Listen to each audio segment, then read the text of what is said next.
Hey guys, how's it going? How's it going? So I had a special request for this video, and I actually had this on my agenda to touch base on anyway. So I figured this would be perfect time to cover it since somebody asked for it, and I was already going to do it. And like I said, I've got several other videos to do, but we're getting them planned out as we go. So I want to take a look at news articles about Iran. I guess this will be a headlines video technically. About the most recent articles involving Iran. We're going to start in the Times of Israel. This headline says U.S. hits Iran with new sanctions as Pompeo warns against, let's get the whole title here, against easing pressure. In an apparent message to Biden administration, U.S. Secretary of State says lifting sanctions would weaken new partnerships for peace in the region and only benefit Tehran. And the big problem they've been having right now is they have they're worried that if Biden is actually elected president, which, please remember, it has not happened yet, the Electoral College has to vote on December 14th. No decision can be official until that time, and even then, he's not officially the president until January 20th when he's sworn into office. A lot can happen between now and then. I've had people contact me and say, well, if something happened to Trump and Pence, then Biden would be put in there. No, he would not. This is a very false understanding about how our system works. You have to go read the Constitution about this. What would happen is if something happened to Trump, Pence is the next in line to take over for him until all these other things are dealt with, not Biden. He is only the president-elect. And even that's iffy, considering all the stuff that's been going on. Even after December 14th, when the Electoral College votes, still, he would not take Trump's place. Trump is the president. So everything that's going to work as far as what would happen, something happened to him, is in play until Biden is officially elected president and takes office in January. Now, let's say Trump and Pence are taken out, and say most of his, a bunch of his assistants are taken out. The next person in line to take place as president is going to be Nancy Pelosi because she's holding the Speaker of the House. So she's the next person that would stand in, not Biden. He has to be elected president and have already be playing a part in that role in order for him to be able to step into that role. Now, if they wanted to swing something around to try to make it happen like that, they probably could. But according to the Constitution, that's how the process works, and that's what will happen. So Biden is not the president until January 20th, when he swears into office, if he swears into office. See, the vote right now for the, December 14th for the Electoral College could go completely different, and then he wouldn't get the election anyway. So, and with everything that's going on right now, it don't look like he's going to get it. So we'll see what happens. But anyway, with this going on, they're giving a lot of warnings to him, and this is the wrong guy to talk to because he's not very smart. All the stuff that is happening with them, to not go back into that deal that Obama had started with them. And if he did, it's going to destabilize peace. Now, Biden is already on record as saying he wants to move the embassy back to Tel Aviv. I wonder why.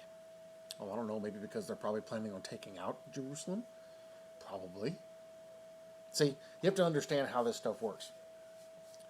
If you attack a nation, but you don't attack where all the embassies are at, technically, they can't take military action against you full force, unless it's something that's voted on.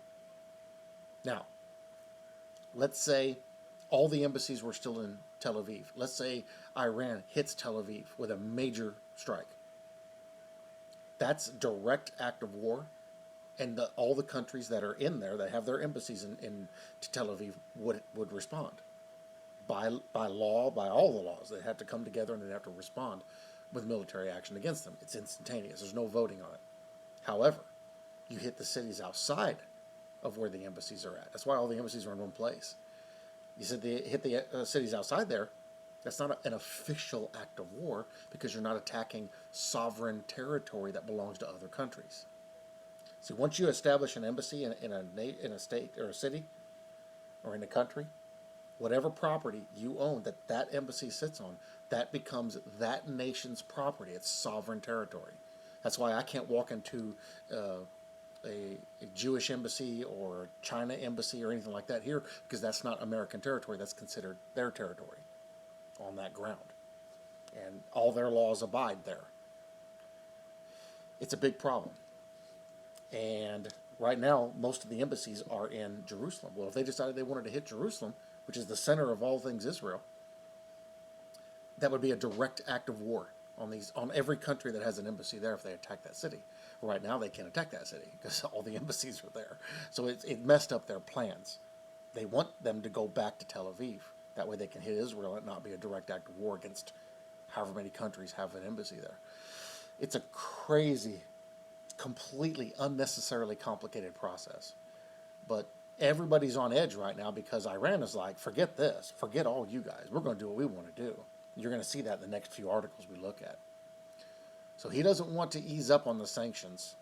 They want to add more sanctions, and I agree. I think they should add a ton of them. Now, one day ago, UN watchdog breaching deal, Iran is pumping uranium gas into advanced centrifuges. We already know they have nuclear material and are able to put a vehicle together to transport that nuclear material to a site. The IAEA says Tehran is using advanced technology at underground Natanz plant prohibited by 2015 nuclear agreement with world powers. Iran doesn't care. The UN's Atomic Watchdog Agency has reportedly found that Iran is pumping uranium gas into advanced centrifuges at an underground part of the Natanz nuclear facility in the latest breach of the 2015 nuclear deal signed with world powers. This isn't just involving America, this is involving everybody. Iran doesn't care.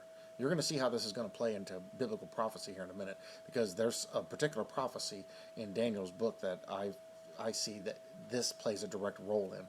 It's just me. I'll show you the scripture. The International Atomic Energy Agency reported in a document distributed to member countries that Iran is feeding uranium hexafluoride, it's UF6 gas, feedstock into the advanced IR-2M uranium enriching centrifuges installed in the Natanz plant, Reuters reported Wednesday. So it's no secret what they're doing. They're trying to create higher yield nuclear material. Basically, if you have a 1 megaton bomb with 1 ounce of nuclear material, nuclear or uranium, enriched uranium material, you get a set nuclear yield out of that. You take the same megaton bomb and put 10 ounces of nuclear material, you get 10 times the nuclear yield. Basically, a 1 megaton might do part of a city. 1 megaton with 10 ounces of material might cover several cities. And this is what they're trying to do, is develop as much of this enriched nuclear material that they possibly can to make as many of these bombs as they can. They don't have nowhere near the nuclear capabilities Israel does. They're trying to outmatch Israel because they want to be able to take them out before they can take them out. If there's a direct attack on Israel, listen, Israel has, like, as far as we know, 300 plus nuclear rockets ready to be launched. It actually is suggested they have double that. They literally could take out the entire world with one button push. They're trying to do something to take them out before they launch these missiles. These missile silos are everywhere under Israel. Israel's holding back. They're not trying to get into this with people because it would mean worldwide devastation. 2014, here we go. Saudi prince cautions Biden against returning to the Iran nuclear deal. Now remember, this is Saudi Arabia. Saudi Arabia and Iran have been butting heads. Now Saudi Arabia actually gave Iran a bunch of money because they sent their militaries out to Syria and they couldn't feed them anymore or fuel them, so they gave them money to help them. Iran spit back in their face. So Saudi Arabia is pretty PO'd at them right now and have been trying to reason with them, and they won't. This is Muslim against Muslim. So even in their own belief, they're still fighting with each other. And there's a lot of issues going on. That's why Iran didn't sign the peace deal and Saudi Arabia did. The United Emirates are getting on board with this peace deal. Almost everybody is, except for a few holdouts. Namely, Iran is one of the big ones. Now, Iran plays a big, excuse me, plays a big part in what's going to happen in the end times. You're going to see that. Let's see. Now let's go over here. And I did results for Iran here. So today, Israel strikes Iran fighters in Syria. Now they're hitting Syria really, really hard. So, because that's where most of Iran's military is. We go over here and look at images. So if you look at the images of where all these nations are, that's not a very good one. Let me back up. This one's a little more. Can we get a bigger picture?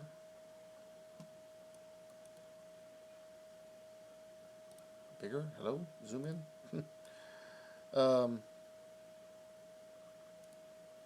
So you can see on there, hopefully you can see it. You may have to make your screen bigger. You can see Media Persia.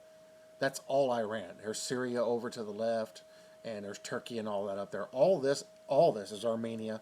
All of this is all considered Media Persia. And at one time, all of it was. You can see Damascus if you can look real close in Jerusalem. Most of Iran's military is around Damascus, in that northern part of Syria, up by the Golden Heights, because the Bible talks about them coming through the Golden Heights, the mountains of the north.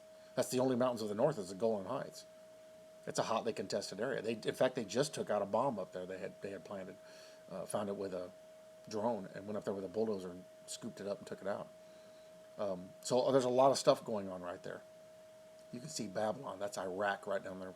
Iraq was part of Media Persia also at one time. November 19th, hidden Talmud message or passage. America must destroy Iran for Messiah to come. There's been a lot of stuff lately. I haven't covered headlines in a while. There's been a lot of stuff. America must destroy Iran for Messiah to come. This takes me to Daniel 8. This is what I'm seeing in Daniel 8, and I'm interested to see what I haven't pre-read these. I don't see what these guys have to say. Rabbi Isser Weisberg, who predicted Obama's second term and Trump's presidency, maintains his original bombshell prediction. Trump will win his second term, and Biden will watch the inauguration from his basement. I figured that Trump's going to win it anyway. It's just, with everything that's going on, he still has a part to play. But right now we're seeing a test of faith going on. Let's see. The two sides of Esau. The rabbi begins by explaining that we learn from the book of Daniel that Esau, who represents Europe and the West, is split into two parts, good and evil. He adds that the elder half inherits the evil inclinations from the serpent of the Garden of Eden, the primordial serpent's diabolical scheme.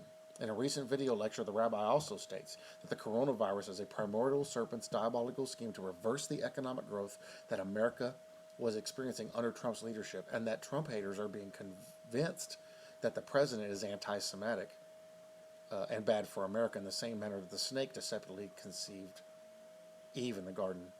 Deceptively conceived Eve in the Garden of Eden. Now the serpent was the shrewdest of all the wild beasts that Hashem had made. He said to the woman, did Hashem really say, you shall not eat of any tree of the garden? It's Genesis 3:1.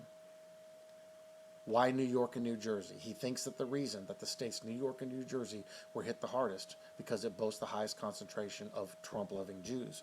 Rabbi Weisberg also said that President Trump used his tweets as a distraction to protect his younger brother Jacob Trump, which he claims was predicted in the Bible, which he sourced from Genesis. And this is actually that's actually an article I covered a while back, quite a while back, way early this year, where they said that Jacob Trump is in the Bible. You got to take a lot of salt with this one.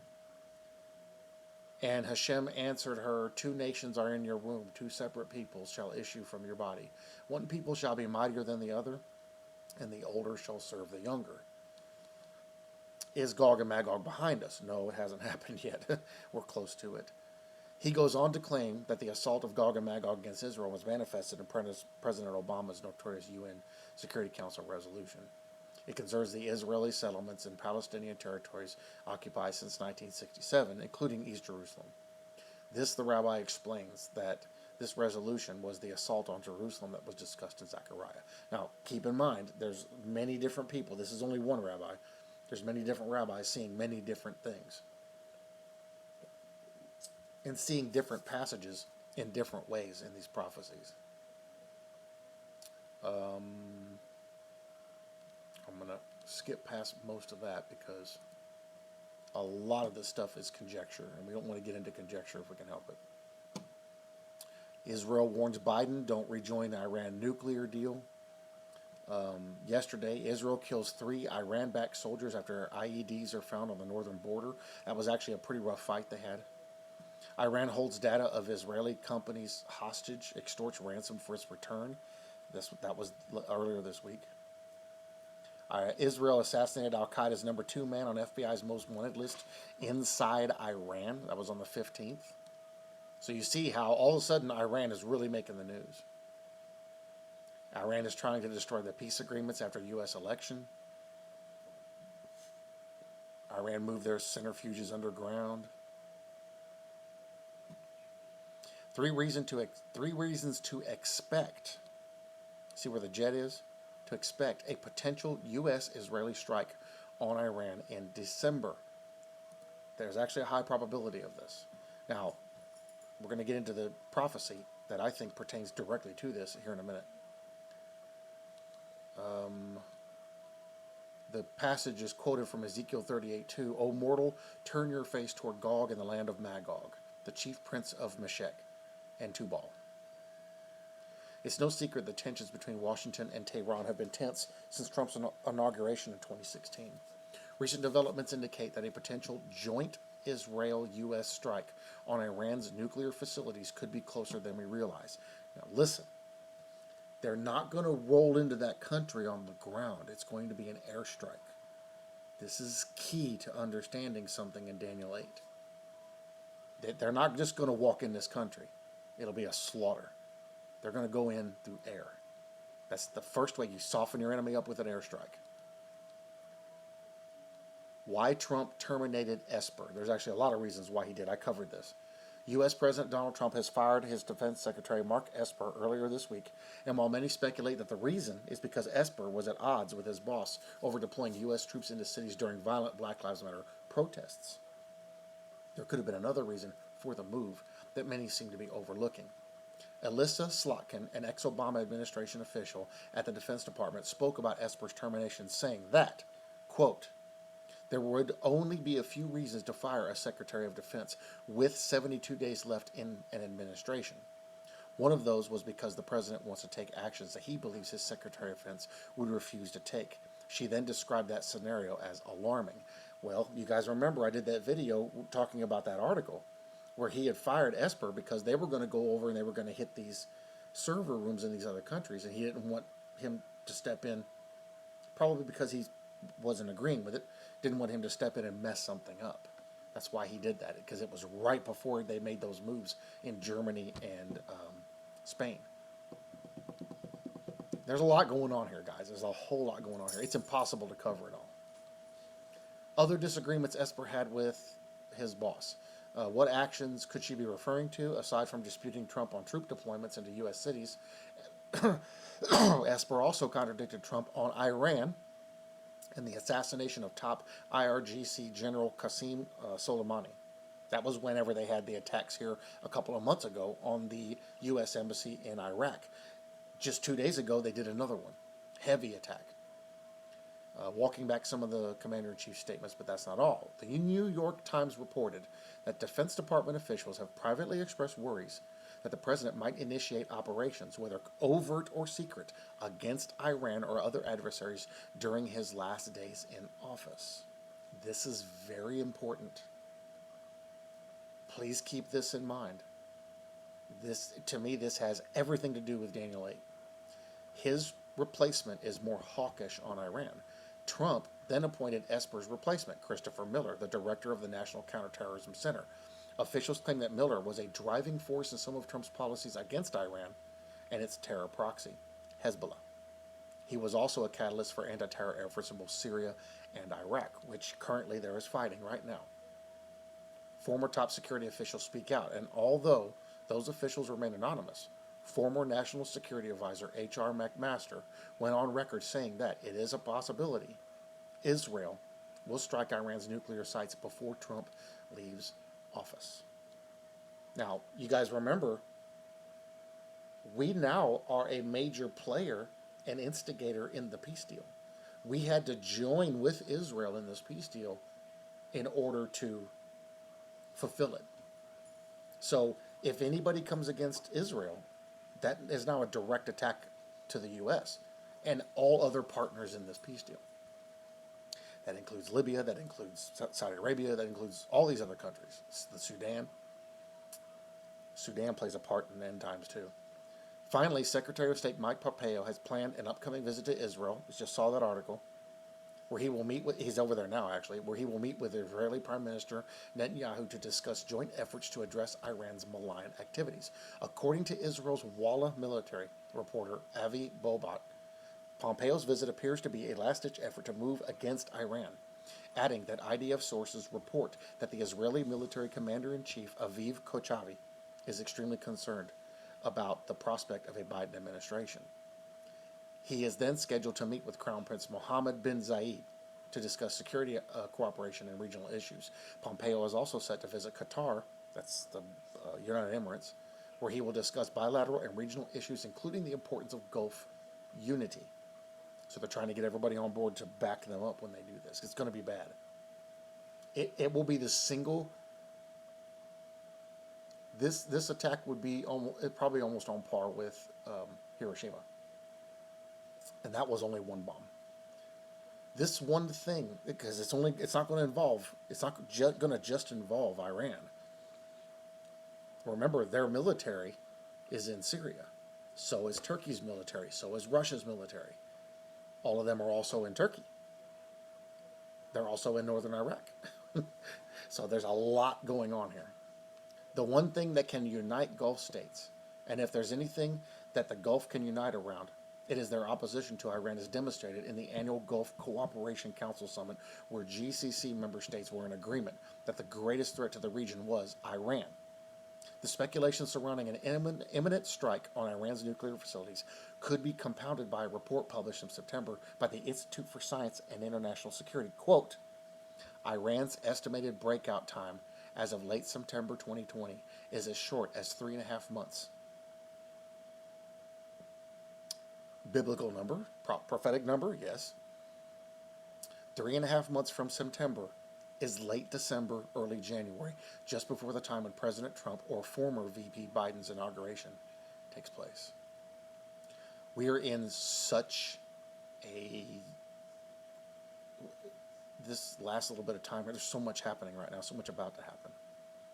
This is why we got to stay focused on what the truth is. We got to stay focused. Test of faith, guys. Got to stay strong in the faith. Okay, so we're going to stop right there. I want to take you over here. And we're going to go to Maps.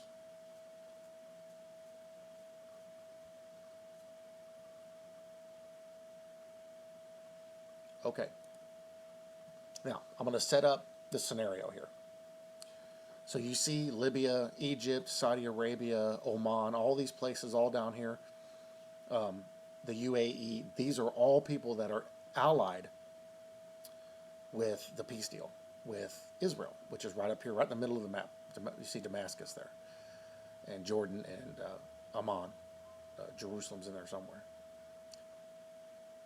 Where Damascus is, that's Syria down there. The Golan Heights are right next to it. That's where the Bible talks about the major battle is going to happen, is in the Golan Heights, the mountains to the north. That's going to be they're going to wipe out Damascus. Now, up here in Turkey, there's some stuff going on with Turkey, but most of their stuff that they're doing is down here. Look at where Iran is. In order for them to get to Tehran, they have to go right over Damascus. So, for example, if we send an airstrike, if Israel sends an airstrike, they're going to go straight over Iraqi airspace and fly right into Iran. They're not going to go around. They're going to head right over Baghdad, or they're going to go up by Mosul and then come back down into Iran. But they're going to go straight to Tehran.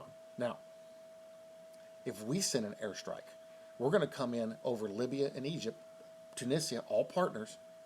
We're going to fly right over them and go right over the top of Damascus. They could end up doing an airstrike there, peel off the empty birds, and the rest of them fly into Tehran to back up Israel. It would be the destruction of Damascus the Bible talks about. This could very well be part of the war that takes place taking out Iran. This would be the beginning of the Gog-Magog invasion. See, remember in Damascus, most of these people's troops are there already, right on the border of the Golan Heights, waiting to attack Israel. It's all perfect. It's a perfect scenario. You can't even get a better scenario than what's happening right now and where everything is at. Now let's go to the Bible. So I'm going to read the whole thing, and we're going to touch on some key points. Watch where this goes, because ever since the first time I saw this, the Lord led me to this. I can't even remember how He got me into Daniel chapter 8, but ever since this, it keeps coming up, and it keeps coming up, and it keeps coming up. And I've had people tell me, "Oh no, this was already done in 536 BC. How is that possible?" They're like, "Well, that's what it was time for." I said, "Okay, then why does the angel at the end of this chapter say 2 times, it is for the time of the end? Seal it up. It's for the time of the end." The time frame they're talking about was only like 150 years after Daniel. That wasn't the time of the end. Jesus still had to come. So the time of the end was past Jesus. That's our time. Daniel 8:1, in the 3rd year of the reign of King Belshazzar, a vision appeared to me. To me, Daniel, after the one that appeared to me the first time. I saw in the vision, and it so happened while I was looking, that I was in Shushan, the citadel, which is in the province of Elam, and I saw in the vision I was by the river Ulai. Where is that? We can prove exactly where he's at and what all this plays in. So he was in Shushan. So we go to Google, and we type in the maps, Shushan.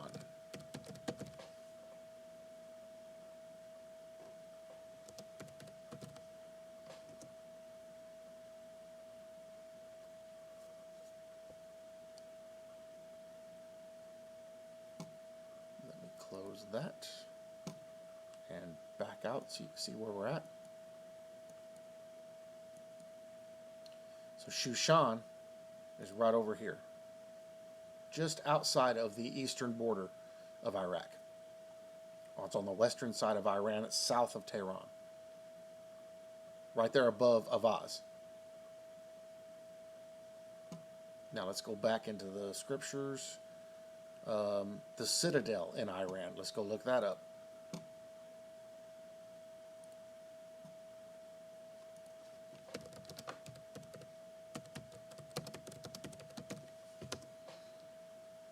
The citadel was an old neighborhood of filthy alleyways in Tehran that was established in the 1920s as a red light district to house scores of prostitutes.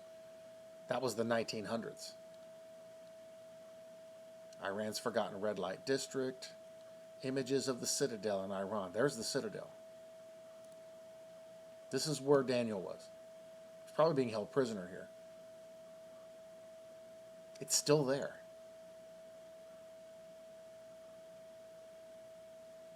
So we can prove where he was at. He was in the province of Elam, and he was by the river Ulai.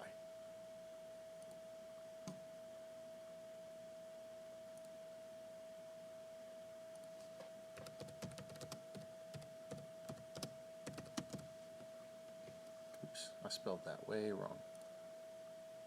Here it is. Near Susa is regarded as being shown in the scriptures of the Assyrian king Ashur-bani-pal. So here it is here.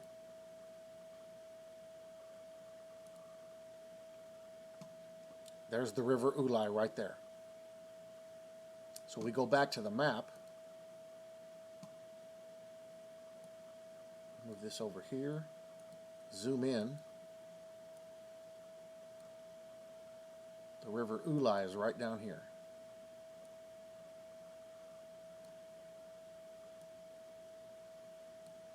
I'm looking for the town he was by.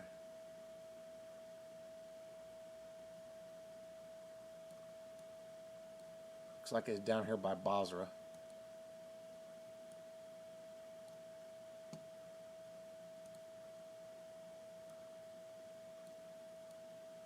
So that's the old river Ulai right there.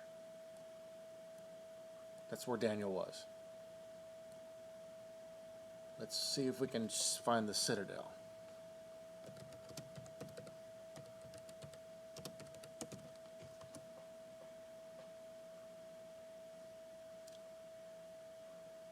No, that's not what I wanted. Let's go here and let's look for it here. No, wait, let me do this. Maps.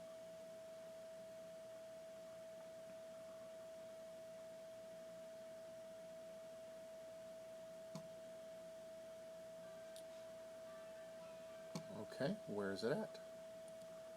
Let's back up. Let's back up again.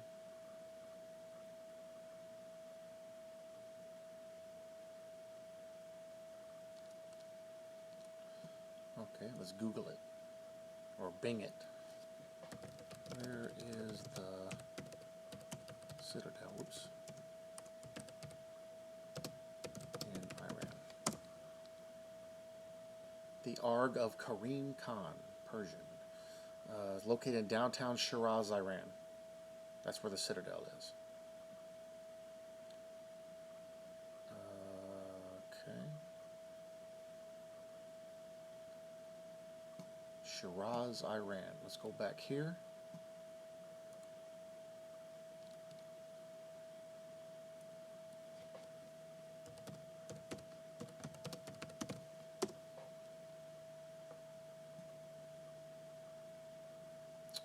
Let's go to maps.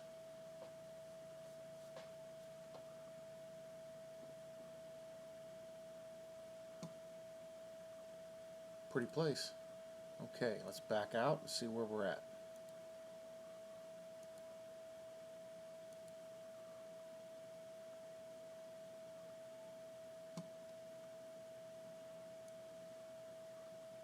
So if it's in Shiraz, then the Ulai River should be down in here somewhere then.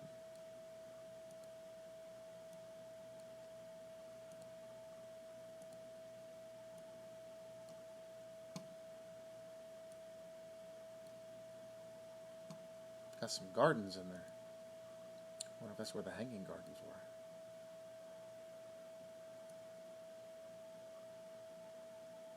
Tomb of Sadi, Tomb of Hafiz, the Quran Gate. It might not show us.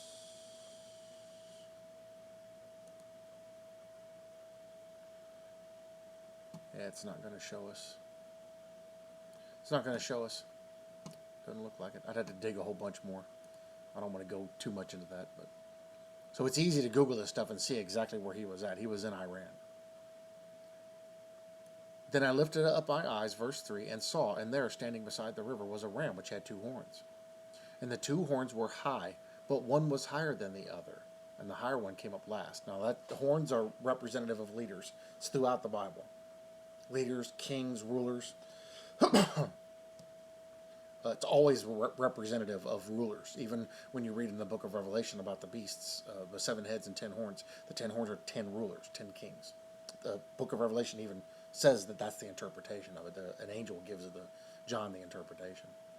So the second one that was bigger was a second leader that came up. So this is 2 leaders that were running this, but the second one was more powerful. Verse 4, I saw the ram pushing westward. That would be towards Turkey, towards Iraq, towards Syria. Northward, that would also be up towards Turkey and all that. And southward, that would be southward would be, if he went southwest, which fits in with this description, that takes him to Israel.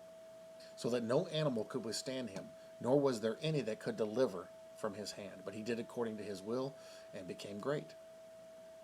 And as I was considering, suddenly a male goat, sudden attack, a male goat came from the west across the surface of the whole earth without touching the ground, and the goat had a notable horn between his eyes.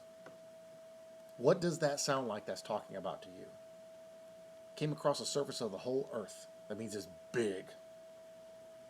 Without touching the ground. Airstrike. And it's a sudden attack. All out of the blue, boom, there it is. And the goat had a notable horn between his eyes. Now, to me, when I see this goat thing, I mean, goats, that's anything other than a Jew. And our nation has been referred to as a goat a few times. Notable horn between his eyes. Then he came to the ram that had two horns, which I had seen standing beside the river, and ran at him with furious power. This massive destruction.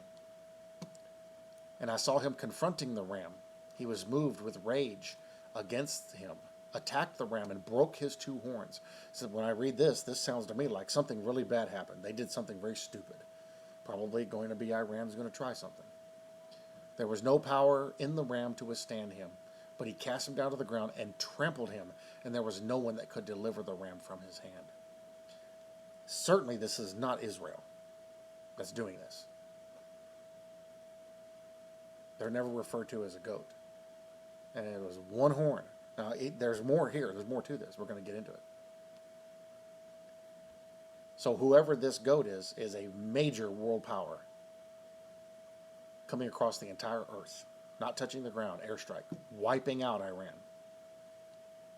Verse 8, therefore the male goat grew very great, but when he became strong, the large horn was broken, and in place of it, 4 notable ones came up toward the 4 winds of heaven. To me, since that goat is a representation of a nation, and the one horn is a representation of their leader or their ruler, when this says this, that ruler was taken out. Something happened. And then 4 other rulers came up in their place. So that nation is going to bust out into 4 pieces.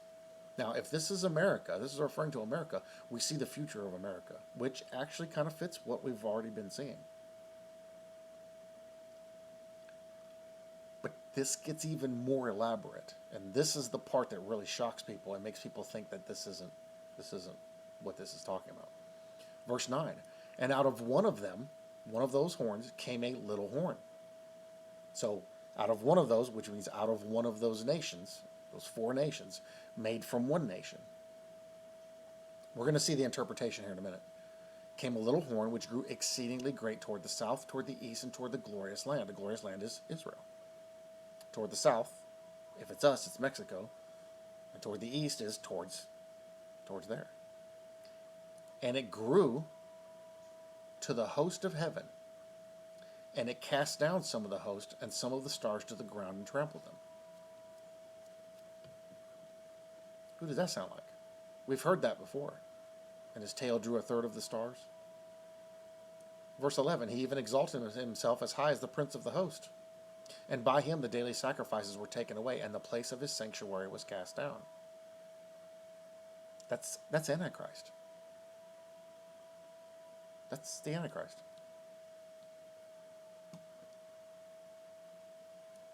Verse 12, because of transgression, an army was given over to the horn to oppose the daily sacrifices, and he cast truth down to the ground. He did all this and prospered. So you're looking at somebody who, after whatever nation that is, be it America or someone else, this nation is going to come up. He's going to grow in power and take over.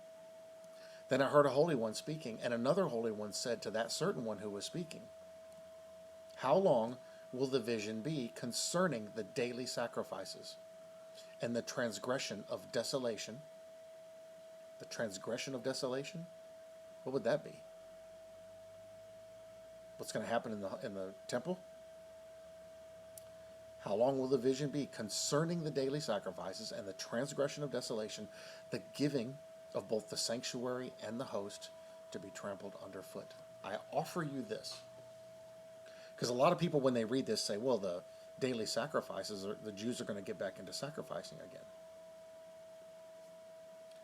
If we're going to be under a one-world religion, that means they're going to tell you when you can pray. Prayer in the Bible is referred to as a daily sacrifice. Acceptable sacrifices of giving thanks, of praise and worship and glory to the Lord are acceptable sacrifices to Him. He's going to stop people from praying. He's going to stop worship. It goes right along with Satan's plan. He doesn't want us to worship God. So they're going to make it illegal for you to pray unless it's on the day he designates. And then you'd be worshiping him. That's supposed to be Sunday, the beast law, the Sunday law, which is coming. It's already on the books. I think that those daily sacrifices, that's daily prayer. He's going to stop people from praying. Look, they're already trying to do it now. They're doing everything they can to stop us from worshiping God. And the people who are doing prayer on their channels are getting hardcore attacked. I know I'm one of them. It's the worst attacks I've been under, ever. And the transgression of desolation, that's the abomination of desolation.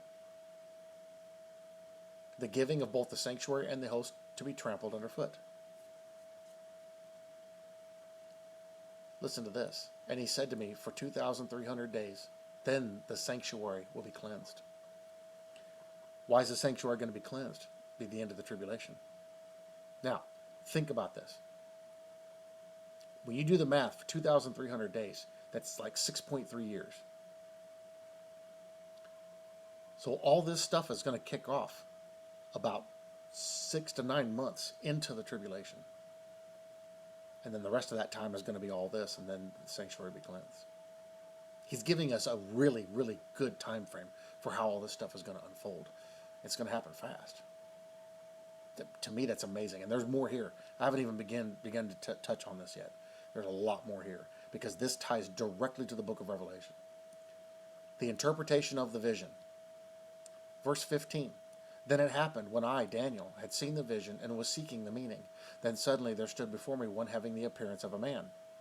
And I heard a man's voice between the banks of the Ulai, who called and said, Gabriel, make this man understand the vision. I'm figuring that was Jesus. So he came near where I stood, and when he came I was afraid and fell to my face. But he said to me, understand, son of man.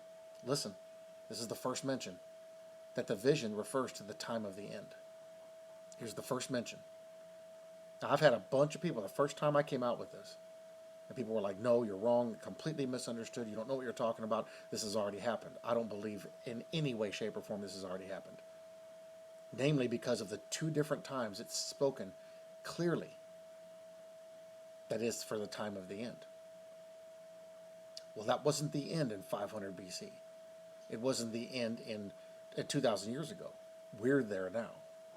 So this applies to our time. This has a key component to play later in this chapter. Verse 18, now as he was speaking with me, I was in a deep sleep with my face to the ground, but he touched me and stood me upright. Verse 19, here's the second mention.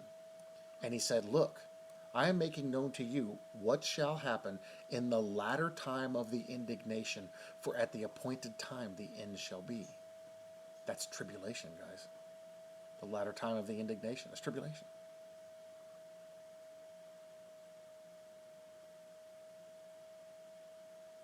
All of this is talking about the 7-year tribulation, and evidently it's going to start just a few months in. The ram which you saw having 2 horns, they are the kings of Media and Persia. Boom, right there. And the male goat is the kingdom of Greece. The large horn that is between its eyes is the first king. This is an extremely important verse. In the King James, the actual, here I'll show you, Daniel 8:21. The actual word used is Grecia. That's not Greece.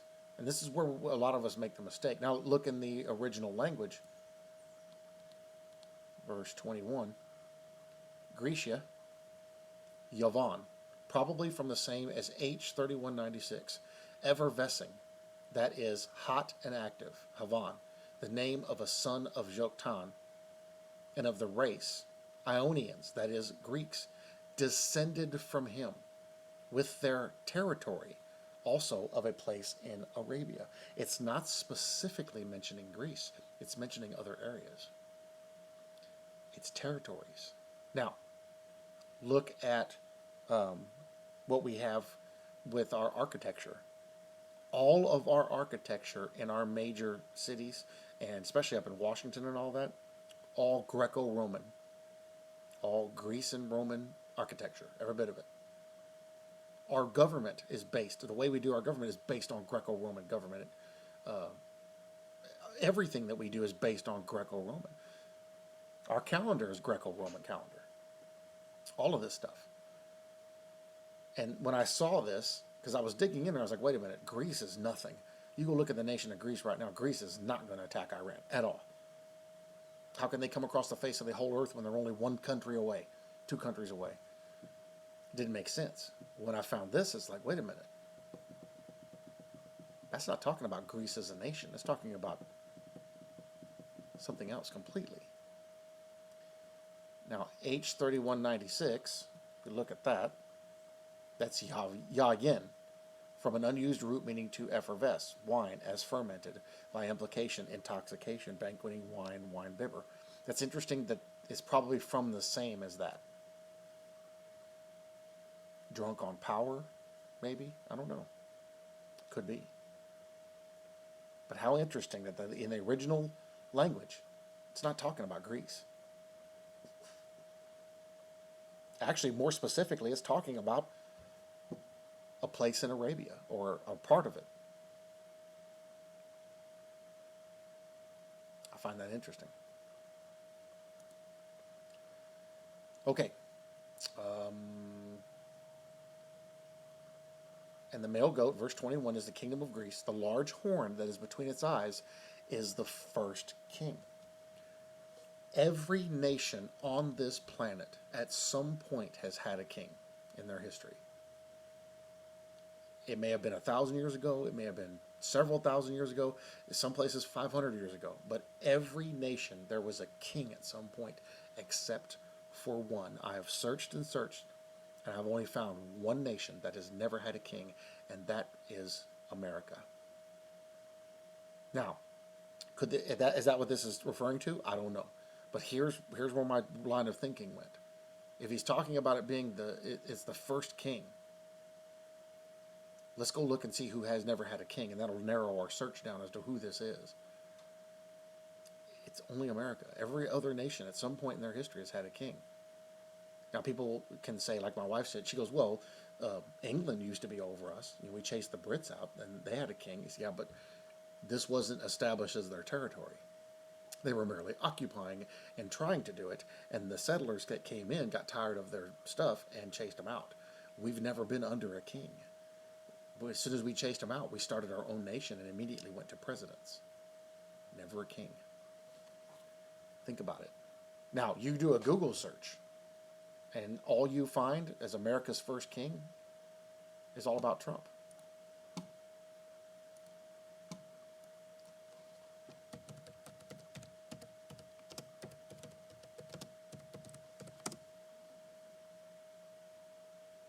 Well, George Washington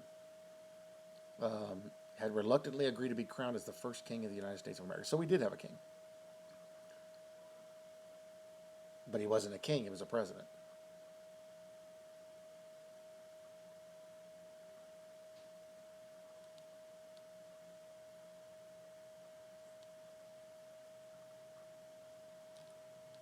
Here we go.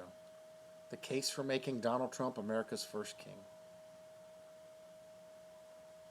Obama was not America's first king, not even close. Now, when you do a little digging, you find link after link after link about Donald Trump being the first king. Making him the first king. See, if it applies to the time of the end, George Washington has no play in this. If it applies to the time of the end,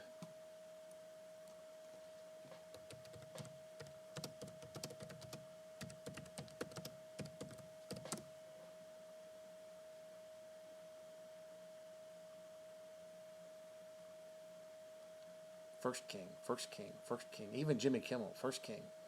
Trump is first king. Oh, no kidding. 2018, somebody saw it. The heat goat of Daniel 8. See, very few people are talking about this, but there's so many results to this. Huge amount of results for this. King Trump, king, king, king. All kinds of people are talking about this. Now, and I didn't even realize that okay, what is that referring to? And then I dug into it, and all this information comes out, and it's like, And so far, in all the research that I've done, I've only found 3 other people that are looking at Daniel 8 like this. Only 3. That really shocked me. Verse 22, as for the broken horn and the 4 that stood up in its place, 4 kingdoms shall arise out of that nation, but not with its power. So that whatever nation this is, if it's America or someone else, it's going to break. It's going to collapse. It's going to completely fall apart, and it's going to become 4 smaller nations, each with their own ruler. Verse 23, and in the latter time of their kingdom, so this is giving us a time frame, when the transgressors have reached their fullness, a king shall arise having fierce features, who understands sinister schemes. Now this makes me think more of there being a gap of time between the rapture and the beginning of the tribulation. I believe that the latter, when it says the latter time of the indignation, what is it up here? Yeah, right here. Understand, son of man, that the vision refers to the time. No. Here we go. Verse 19. Look, I am making known to you what shall happen in the latter time of the indignation. For at the appointed time the end shall be. The latter time of the indignation. Well, what if the indignation starts and say 4 or 5 or 7 or 10 years down the road, then the tribulation starts? Well, that would be the latter time of that indignation. It's near the end of that time frame. It seems to tell me there's going to be a gap of time. That's probably where all the seals are going to open, because those seals can't open in a matter of a few days. It's going to take time for those to open, and for all that stuff to play out. See, the Antichrist has to come up as a king. Daniel 8 seems to indicate there's going to be a lot happening. Now, again, I don't know for sure how this is going to play out. I'm not God, but his word really seems to say a lot about this. Then, when all that happens, a king shall arise, that other little horn, having fierce features, who understands sinister schemes. Verse 24, his power shall be mighty, but not by his own power. He shall destroy fearfully, and shall prosper and thrive. He shall destroy the mighty, and also the holy people. Verse 25, through his cunning he shall cause deceit to prosper under his rule, and he shall exalt himself in his heart. He shall destroy many in their prosperity. The rich have very bad time coming. He shall even rise against the prince of princes, that's Jesus, but he shall be broken without human means. And the vision of the evenings and the mornings, which was told, is true. Therefore, seal up the vision, for it refers to many days in the future. And Daniel, this was so rough, Daniel got sick. Are we seeing the possible fulfillment of this right now? To me, when I look at what's going on and read this, and put the pieces of the puzzle together and go, well, that seems to fit pretty good. Now, I'm not declaring that this is exactly what it is, but it sure looks like it. And then looking at the destruction of Damascus, looking at the Gog-Magog invasion, all of it is coming together, and it's all aligned. It looks like it's all going to go back to back. I mean, it just fits too perfectly. So, it's going to be interesting. It's going to be interesting to see how this plays out.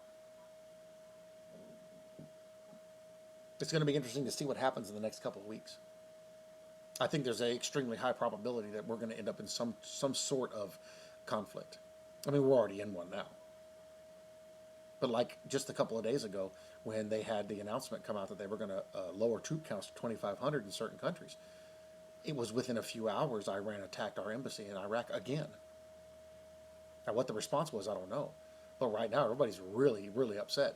And there's a lot of talk of going after Iran now. Israel's like, we're going in. And depending on what happens, we could be backing them up. If that happens, it's going to be a big, big, big fight. And it'll be over real quick.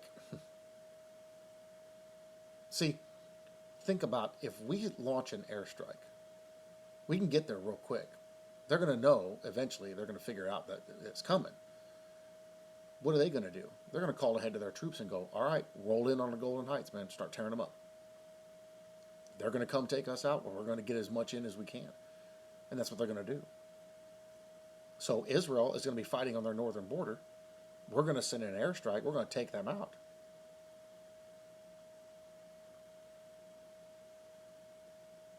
It's all falling into place so perfectly. Now, again, I'm not saying this is exactly what this is, but it sure stands out. It sure makes one stop and pause and go, woo, I'm seeing this literally right before my eyes. And what's shocking to me is hardly anyone is talking about Daniel 8. Hardly anyone. I'm declaring it everywhere I can, telling people, look, this is Daniel 8 happening. You have an angel saying 2 times,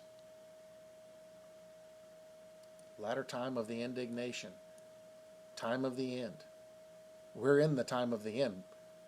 This is going to happen after our time, after we're taken.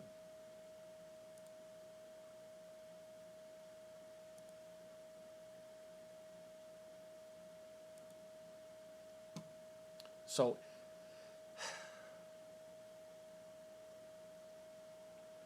this is the part when you cover stuff like this where you have to encourage people and tell them, look, even though we're seeing this happening, Jesus already won. We know what our state is after this.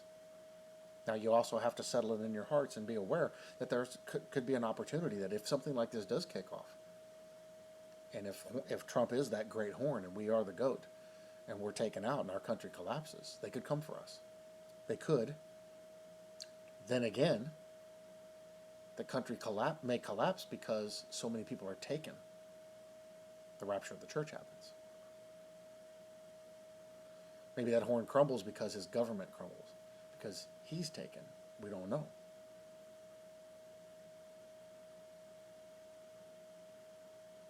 You take a bunch of people out of key areas in a nation, and the nation's going down. So it could happen. And then whoever is going to be left is going to be the ones who's going to pick up the pieces. There's a lot of possibilities here.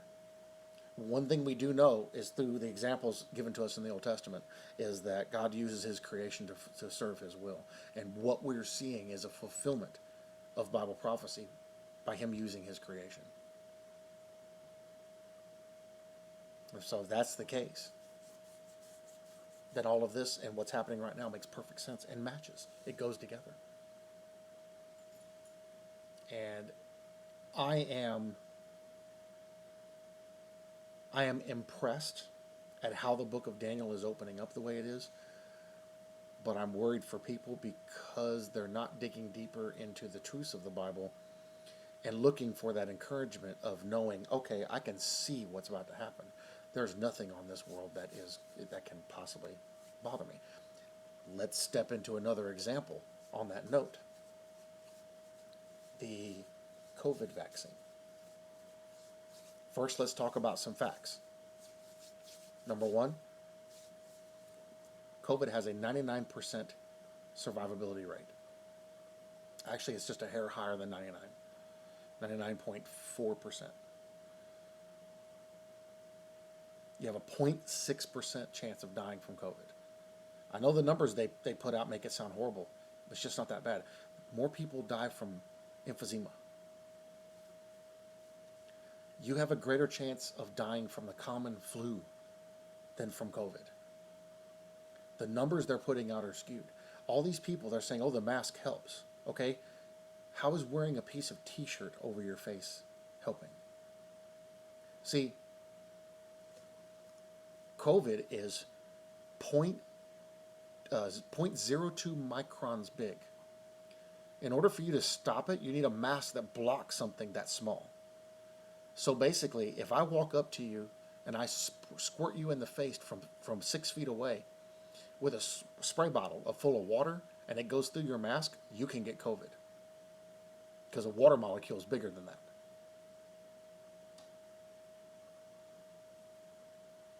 I go up and I spray your mask and your face doesn't get wet. It can stop COVID. Now, I've done videos on this, and the research that I've done on this, the minimum mask you have to have chances of stopping COVID, and it's the one I wear when I go places, is a P100 series mask. It also, now N95 will work too, but P100 is better because P100 stops oil-based contaminants, and COVID has an oil-based exterior. So your chances are high you're going to block it with that type of mask. Now, that doesn't take into account your hands, rubbing your eyes. You know, people go into a place where they possibly get COVID, touch something where it's infected, go out to their car, take all their stuff off, start rubbing their eyes, stick their fingers in their nose and mouth. Well, then they just got COVID. So you're not doing yourself any good. The only way to protect against a biological is with full MOP 4 gear. That's head to toe. And the decontamination process takes 25 minutes. So what's going on right now, and this is my problem with it, what's going on right now is nonsense. You cannot protect against an airborne virus with a piece of t-shirt. And that's all those masks are. The box they come in says on the box does not protect against COVID viruses. The family of viruses, of which the flu is one.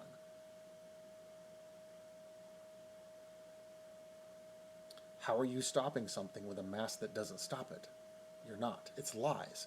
Everything they're telling us is lies. Now, COVID is real, yes, and people are dying from it, yes. Have you ever looked at the numbers of how many false positives come up? Yep, you got COVID. They send them home. Turns out they didn't have COVID. It's all a ploy to make people be desensitized to receiving the mark. Now, a lot of people have covered this. There's a possibility if you don't take the vaccine, they're not going to let you into stores. They're not going to let you buy or sell. Well, that's not going to change your online shopping. A lot of people are worried, and I've had a few questions already about this quantum dot. It's worrisome. Yes, it is. Very worrisome. People are like, it's the mark. It's the mark. Don't take it. Okay, listen. What does the Bible say? We have to stick with the word. What does the Bible say? Right hand or forehead? Where's the quantum dot going to be?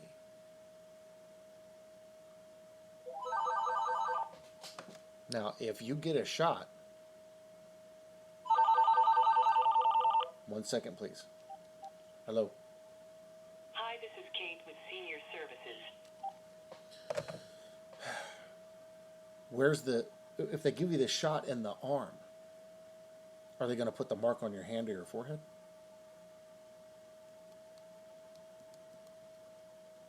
See, God's not the God of confusion. He's not going to let us be deceived. But we have to take his word into account on all these things. Before anybody says anything or gets excited, am I saying take the vaccine? No, I am not. I don't know what's in that vaccine. If I can get a flu shot and it will protect me but not keep me from getting the flu, this vaccine isn't going to do it either. I think this thing has been overplayed big time.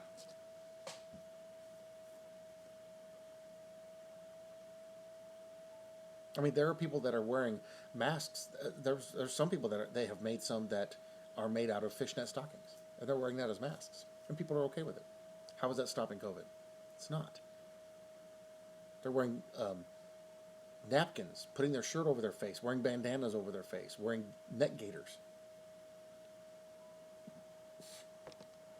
Neck gaiters don't even stop dust molecules, and those are way bigger than COVID. I have a lot of problems with what's going on because there's no real facts being put out. People are lying.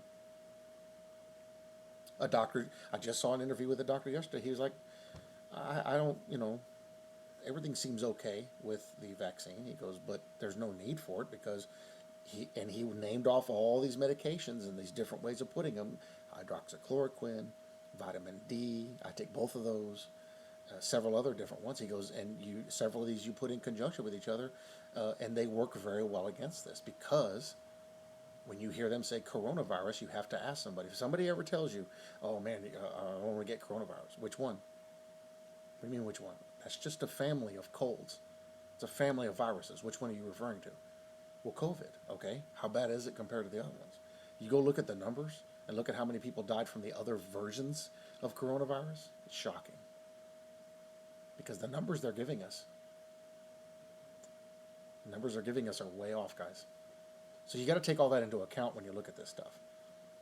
A lot of people are on the fence about the vaccine. I would be too. I don't know what they put in that thing. Because if they're trying to vaccinate you, and what was it, Chad Prather, some of y'all may have heard of him. He made a very interesting statement, and a bunch of people got very bent out of shape on this show he was doing. He says, you don't vaccinate against viruses. And they're like, what? Yeah, you can't vaccinate against a virus. And the way he said it seems off, but he's right. You can't vaccinate against it. Now, the immediate reaction to his statement was, well, that's what we do with measles and mumps and all that kind of stuff. He goes, no. He goes, you don't vaccinate against it. Because you vaccinate for it. Because you can't take a vaccine and then it's going to keep you from getting something.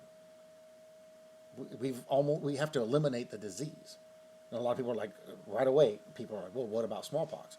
We've eliminated the disease, but you can still get it even if you're vaccinated against it. Same thing with measles. Same thing with the flu and the common cold that we take flu shots for every year. You can still catch it. It's just protection. It's to help your body fight it. But the vaccine won't keep you from getting it. That's the whole trick, is in the wording.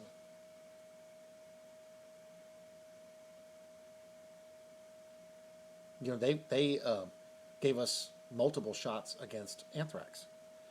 And there were still people that popped up with anthrax antibodies. They still caught it when I was in Iraq. It's not a guarantee. It just, whatever these things are meant to do, they're meant to boost your immune system to fight that thing on its own. It's not meant to keep you from catching it. So what Chad Prather said was accurate. You cannot be vaccinated against a disease. You're vaccinated to protect and to help your body fight it off, to strengthen your body. So this vaccine they're making for this COVID thing, I don't see the benefit of it. To me, it's just a common flu virus in a family of flu viruses. And depending on your pre-existing conditions can dictate how your survivability rate is going to be from this thing.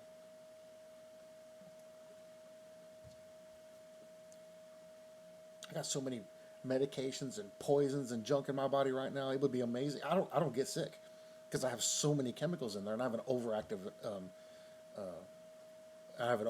very overactive immune system. It's unchecked. That's why I take these medications to suppress it, and I still don't get sick.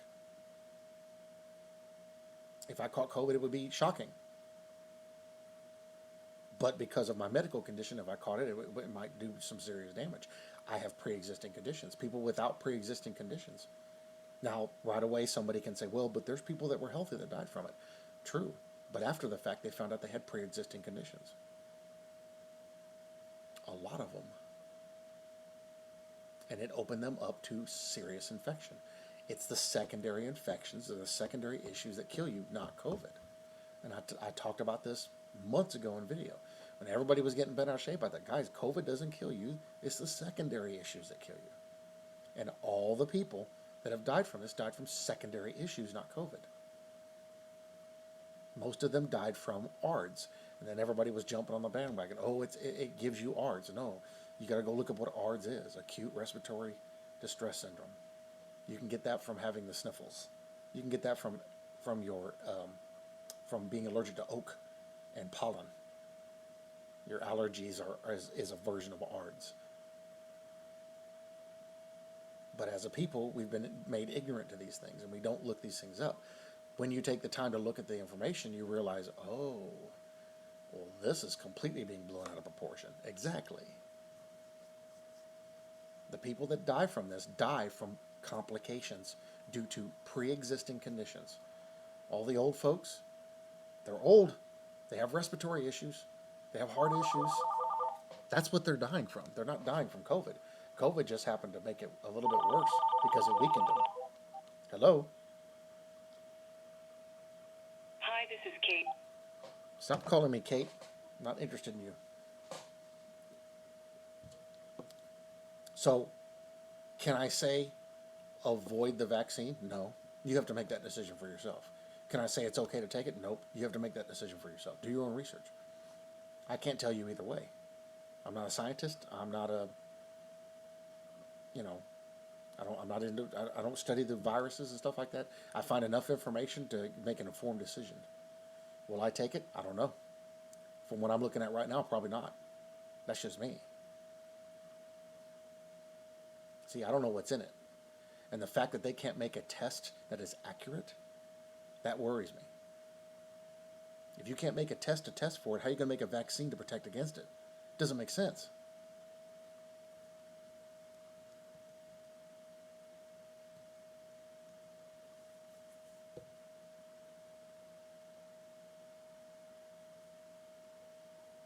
And I don't know that vaccine is going to help anybody. It may actually make the situation worse. With the lack of information that's coming out now, and the fact that they're holding back so much, that's what's worrying me about this. If they were more upfront with information and more honest, it would be easier to accept these things. And I certainly don't want no quantum dots stuck on my body somewhere either. That's nonsense. If you're going to do that, you need to do it for everything. But they're not going to. So right now I'm reserving my decision until more research. I can do more research. But as of right now, my decision is no, I'm not going to take it. That's just me personally. Because I don't like what they're doing or where it's going, and the fact that I can't get enough good, solid information about this. And everybody's on the fence, and there's too much money changing hands. It's just a bunch of nonsense. So what we're seeing here, guys, is a very, very hard push for Bible prophecy to come to pass. And it's a lot of things setting up for that end. What we got going on now with the COVID and all that is all set up for people to accept whatever they give them. I'm going to put a piece of acid in your mouth, but I'm going to tell you it's candy. And you're going to believe it because I told you it's candy and you trust me. And then you're going to get poisoned. But people are going to do it because they don't want to have to do their own research. We have this problem in Christianity too. People won't go to the Bible. And they come up with something that's nonsense, and you share them the scripture that says, no, actually, that's what this says. And all you get is attacked for it. People don't want to know the truth. They want what makes them happy. As long as I got my internet, my cell phone, and whatever food I want, I'm happy.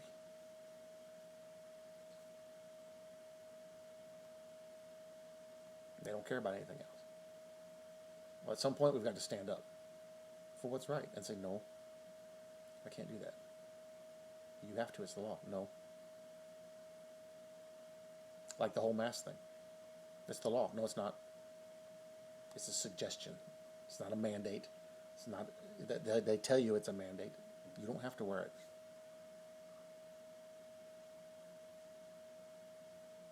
It's a law you have to wear your seatbelt, yet you don't have to wear your seatbelt. You might get a ticket if you get caught, but you don't have to. So we've got to be sober-minded about this. We've got to go approach this from an adult standpoint and look at these things for what they are. And then make a decision and stick by our decision, right or wrong. And we certainly don't want to walk away from what we understand from our faith, because that's what the world says we have to do. We stand up for what's right. As far as Daniel 8 goes, I don't know, guys. I mean, it looks like it's about to happen. It really does. I need to dig a little deeper into Daniel and look and see if there's any other things that I can find that might help explain more about what's going on. Daniel 7 is talking about a different time frame. I think it's amazing that Daniel 7 seems to reference the rapture of the church, because it puts them in the throne room, and it directly links to Revelation chapter 5, and Daniel 8 is a vision he had after the fact, and that stands out to me. So if that's a timeline that it's loosely putting in there, it could be looking at a helpful timeline there. It definitely warrants a deeper study and to dig deeper into it. So we're going to see what happens. I'm going to let the Lord lead on this and see where we go. All right, guys, that's the video. Read it for yourself and do your own research. It's a real benefit to you if you do your own research on these things and dig into them on your own. And then reference it. You download eSword for free and do your own referencing on this.